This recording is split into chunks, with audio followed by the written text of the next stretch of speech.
Welcome back to the Remdesivir Files, a COVID-19 Chronicle. In today's episode, we'll compare Remdesivir to other key COVID-19 treatments, including dexamethasone, tocilizumab, taxolivir, and molnupiravir. How do these treatments stack back when it comes to efficacy, mechanism of action, and patient outcomes? To help us break it down, we are joined by Saakshi Sharma, a microbiologist and researcher. Saakshi, thanks for joining us today. Thanks for having me. It's exciting to dive into a comparison of the treatments that emerged to address COVID-19. Each one has a distinct mechanism and role in managing the disease, so understanding these differences is really essential. Let's start with remdesivir. It's primarily an antiviral treatment. How does it compare to dexamethasone, which is a steroid used in COVID-19 treatment? Remdesivir, as an RNA polymerase inhibitor, specifically targets the virus by interfering with its replication process. This makes it particularly effective in the early stages of infection. On the other hand, dexamethasone is a corticosteroid and it works by reducing inflammation, which is crucial in severe COVID-19 cases where an overactive immune response causes tissue damage.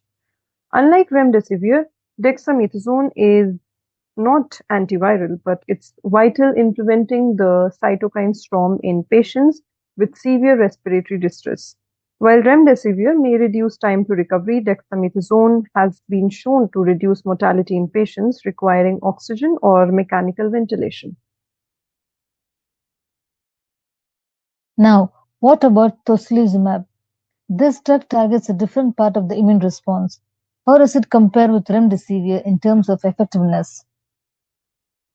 Tocilizumab is an IL-6 receptor antagonist used primarily to manage the inflammatory response in severe COVID-19 cases, particularly when patients exhibit signs of cytokine storm. This drug targets the overreactive immune system, blocking interleukin-6 signaling, which can cause excessive inflammation and damage to the lungs. While remdesivir is effective at the start of infection by inhibiting viral replication, tocilizumab is often reserved for more critical patients, especially those with an exaggerated immune response. Both drugs are crucial in managing severe disease, but they target different mechanisms. Remdesivir works by controlling viral replication and tocilizumab by controlling the inflammation. Let's talk about Paxlovid and molnupiravir, two oral antiviral treatments. How do they compare to remdesivir in terms of administration and effectiveness? Paxlovid is a protease inhibitor that works by preventing the virus from replicating inside the cell. It's typically used for outpatient treatment in mild to moderate cases and must be started within a few days of symptom onset. It's a significant step forward in making antiviral treatment more accessible since it can be taken orally. In comparison, remdesivir requires intravenous administration and is generally given in a hospital setting. Molnupiravir, on the other hand, is an RNA mutagen that can cause or that causes errors in the viral genome, preventing the process of replication. It is also taken orally but has shown more limited effectiveness than Paxlovid in the clinical trials, particularly in preventing hospitalization or death. Paxlovid has shown strong efficacy in preventing severe illness when administered early, which makes it a valuable tool for outpatient management. In contrast, remdesivir is primarily used in hospitalized patients with moderate to severe COVID-19. Looking at all these options, is there a combination approach that could be more effective than using a single drug like remdesivir? Yes, combination therapy is becoming more common in COVID-19 treatment. In fact, remdesivir has often been used in combination with dexamethasone for patients who required hospitalization, as remdesivir addresses the viral load and dexamethasone manages the inflammatory response. For outpatient treatment, Paxlovid could be used alongside remdesivir in certain situations, especially if a patient is diagnosed early and then worsens over time. The combination of antiviral drugs with immunomodulators or steroids could provide a broader approach to handling both the viral and immune-related complications of COVID-19.